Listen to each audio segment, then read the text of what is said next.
नमस्कार दोस्तों, योग पर्यावरण मित्र कमलेश चैनल में आपका स्वागत है। आइए दोस्तों, आज हम लोग कपालभाति सीखेंगे। कपालभाति प्राणायाम के बारे में जानेंगे। तो चलिए दोस्तों शुरू करते हैं। तो दोस्तों सबसे पहले हम किसी आसन में बैठ जाएंगे। पद्मासन या कोई भी आसन, किसी भी आसन में आप बैठ सकते हैं। और एक हम लोग मुद्रा लगाएंगे, कोई भी मुद्रा हो, अपने सुविधा अनुसार। मुद्रा की कोई व्याधि नहीं है। अगर वायु दोष है तो हम वायु मुद्रा लगा सकते हैं।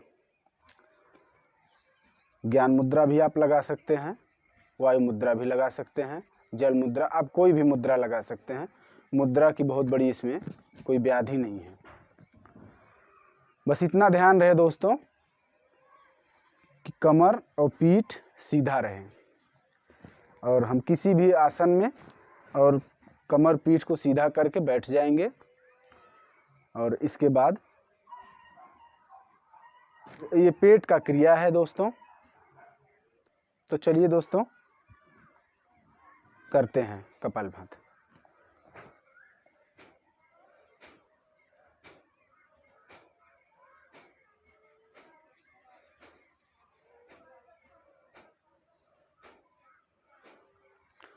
इस तरीके से मतलब पेट को फुलाना है, फिर इसको अंदर खींचना है, फिर फुलाना है, अंदर खींचना है। तो दोस्तों यहाँ बात आती है कि हम ध्यान कहाँ दें। फुलाना पिचकाना ही केवल ये क्रिया नहीं हो जाता, इसमें बात ध्यान की आती है। तो हम लोग भ्रमित हो जाते हैं कि सांस को लेना है, छोड़ना है। इसमें लेने और छोड़ने की क्रिया पे बहुत ही विशेष ध्यान देना है। तो हमें ध्यान देने की बात यह है कि केवल हमको सांस को फेंकना है बाहर, लेने पे नहीं ध्यान देना है। लेने की जो क्रिया है अपने आप वो आ जाता है। उदाहरण के तौर पे आप समझिए, जब हम लोग कभी आप देखे होंगे कि कोई डॉक्टर जब ब्लड प्रेशर का मशीन लगाते हैं तो एक उसमें पंप टाइप रहता है, गुब्बारे की तरह। तो उसको दाबते हैं ऐसे। जब उसको ऐसे दाबेंगे तो हवा उसमें, वायु उसमें से मशीन में जाता है। तो जब ऐसे छोड़ देंगे तो ऑटोमेटिक वायु भर जाता है, उसमें भरना नहीं पड़ता। दाबेंगे, हवा उसमें से जाएगा, छोड़ देंगे, ऑटोमेटिक वो हवा भर जाएगा। तो सेम उसी प्रकार हम केवल फेंकने पे ध्यान देंगे। फेंकेंगे, सांस को बाहर झटके से फेंकेंगे, जो लेने की क्रिया है वो अपने आप आ जाती है। और दोस्तों आप ध्यान नाभि पे ध्यान लगा सकते हैं थोड़ा सा। अगर आप स्ट्रोक लगा रहे हैं पेट पे तो थोड़ा सा आप नाभि पे ध्यान दे सकते हैं। उससे आपको बहुत ही आनंदित महसूस और अनुभव होगा। तो देखिए इस तरीके से हल्का सा, मतलब आप अपना ध्यान लगाइए कि हम नाभि पे में ध्यान है और नाभि के ही सहारे हम कपालभाति प्राणायाम को कर रहे हैं और पेट पे उसी के सहारे स्ट्रोक लगा रहे हैं। तो देखिए दोस्तों इस तरीके से।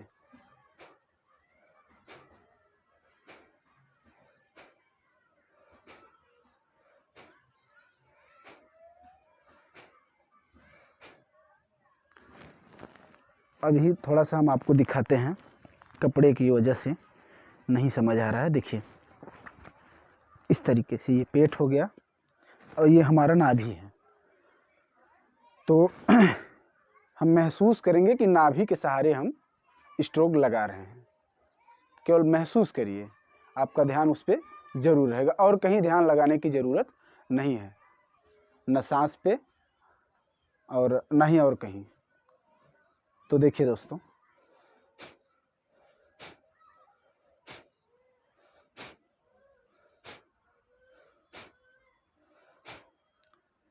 और इसमें सबसे बड़ी सावधानी अगर है तो इसे तेज़ी से नहीं करना है। कुछ लोग इसे बहुत तेज़ी से करते हैं। योगाचार्य हमें सिखाते हैं तो ज़रूर बताते हैं तेज, मध्यम, धीमा, लेकिन हम उस चीज़ को समझ नहीं पाते, समझने में हमारे त्रुटि हो जाती है। योगाचार्य अपनी जगह बहुत सही बताते हैं। तो दोस्तों तेज़ी से नहीं करना है। आपको मान के चलिए कि 1 सेकंड में एक बार, जैसे सुई चलती है टिक टिक टिक आराम से सेकंड वाली, उसी तरीके से हमको भी बहुत ही आराम से इसको करना है।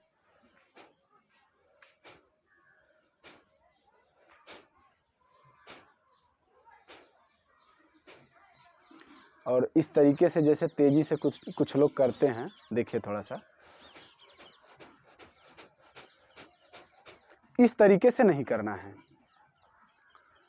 इस तरीके से आपको लाभ नहीं मिलेगा, हो सकता है आपको नुकसान जरूर हो। आप जितने आराम से करेंगे, जितने ही आसानी से करेंगे, सहजतापूर्वक करेंगे, उतना ही आपको लाभ मिलेगा। तो इसमें 3 गतियां होती हैं।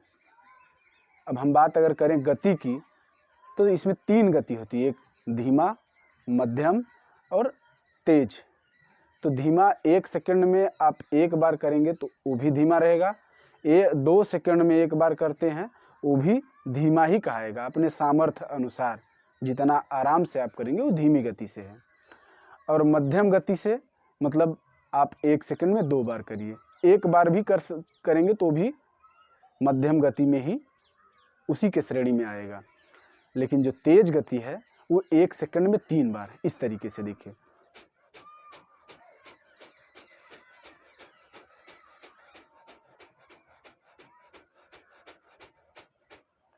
तीन से 4 बार भी हो सकता है, लेकिन 2 नहीं होगा, ये तेज गति है। तो तेज गति से नहीं करना है, हमको एकदम धीमी गति से करना है। आप मध्यम गति से भी कर सकते हैं, लेकिन अगर आपका अभ्यास अच्छा हो गया है, तब आप कुछ दिन अभ्यास कर लिए हैं, आपका अभ्यास बहुत अच्छा हो गया है, तब आप मध्यम गति से कर सकते हैं। लेकिन फास्ट गति से, तेज गति से ना करें, उससे कोई फ़ायदा आपको नहीं होगा। अगर आपको कोई कह रहा है कि तेज गति से करने से बहुत फ़ायदा होता है, तो आप गलतफहमी में ना रहिए। आप जितना आराम से करेंगे उतना ही उसका लाभ मिलेगा। चाहे आप युवा रहें, चाहे आप जवान रहें, चाहे बच्चे हैं, चाहे बूढ़े हैं, ज़्यादा अवस्था के व्यक्ति हैं, तो उनको बहुत आराम से करना है। तो दोस्तों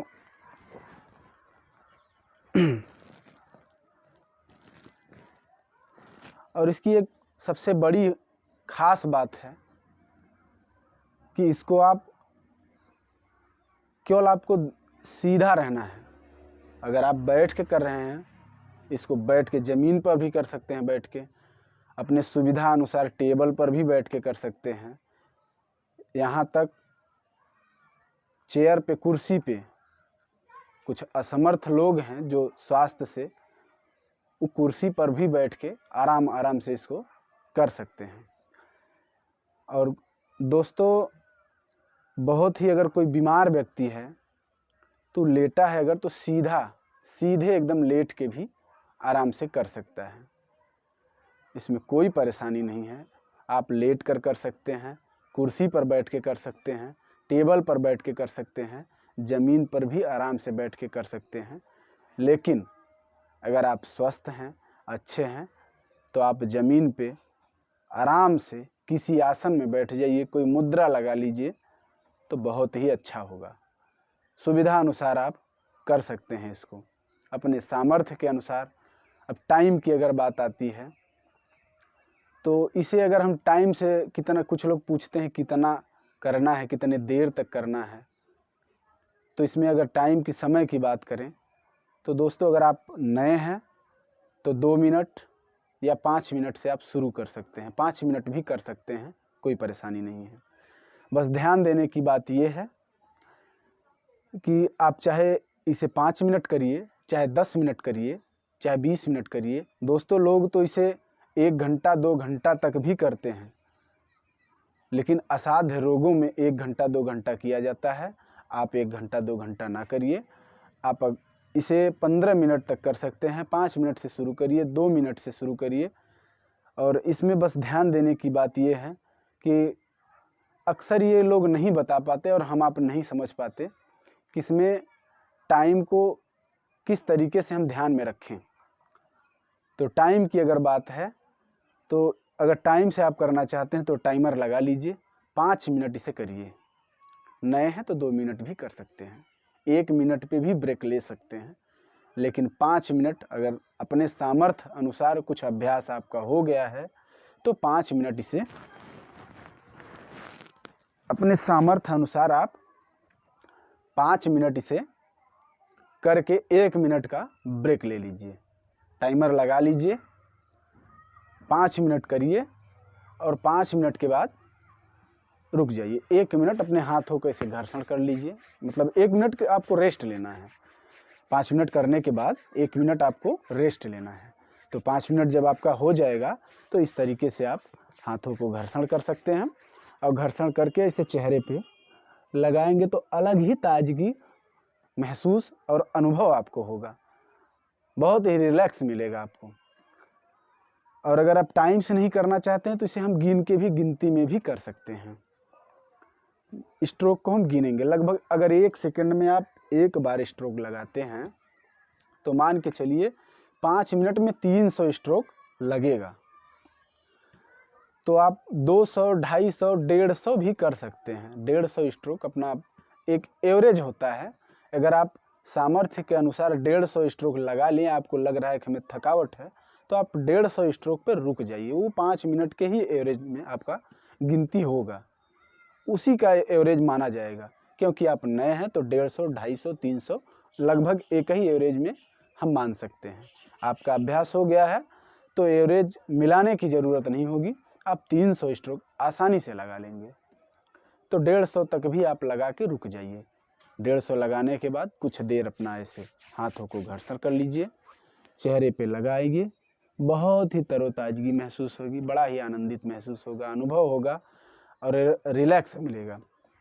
इसके बाद फिर आप 5 मिनट फिर वही शुरू हो जाइए। टाइमर आपके पास है तो टाइमर लगा के फिर 5 मिनट करिए।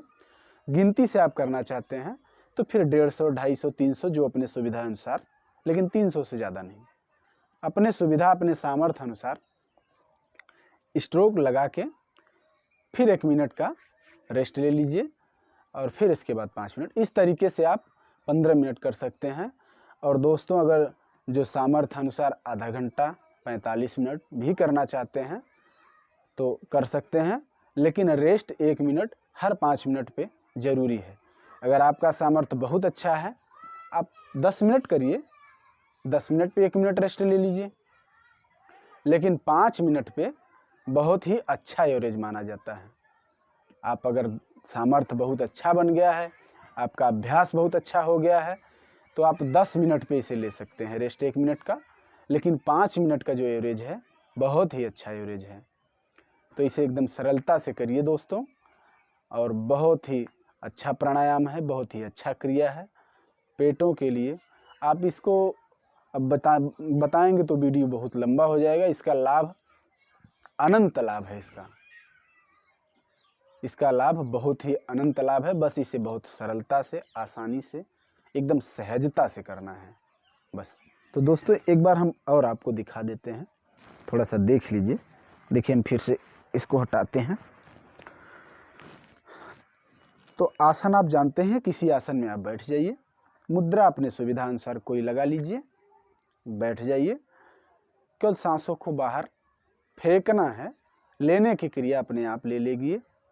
केवल सांसों को फेंकना है और थोड़ा सा ध्यान हम नाभि पे लगाएंगे। नाभि के सहारे हम महसूस करेंगे कि उसी के सहारे हम स्ट्रोक लगा रहे हैं अपने कपालभाति में। तो देखिए दोस्तों, इस तरीके से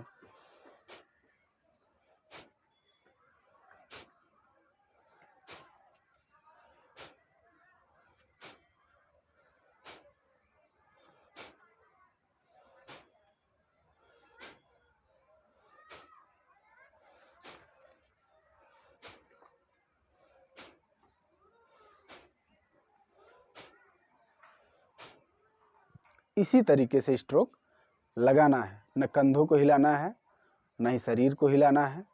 कुछ लोग भूल करते हैं, गलतियां त्रुटियां करते हैं इस तरीके से।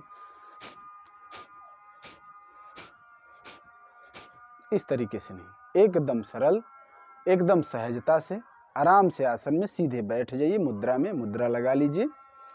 बस केवल स्ट्रोक लगाना है, पेटों की ये क्रिया है।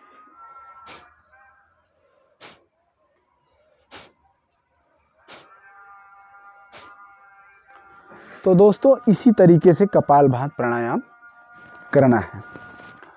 तो दोस्तों, अगर वीडियो अच्छा लगा हो तो लाइक करिए, सब्सक्राइब करिए, शेयर करिए। फिर मिलते हैं अगले वीडियो में, तब तक के लिए धन्यवाद।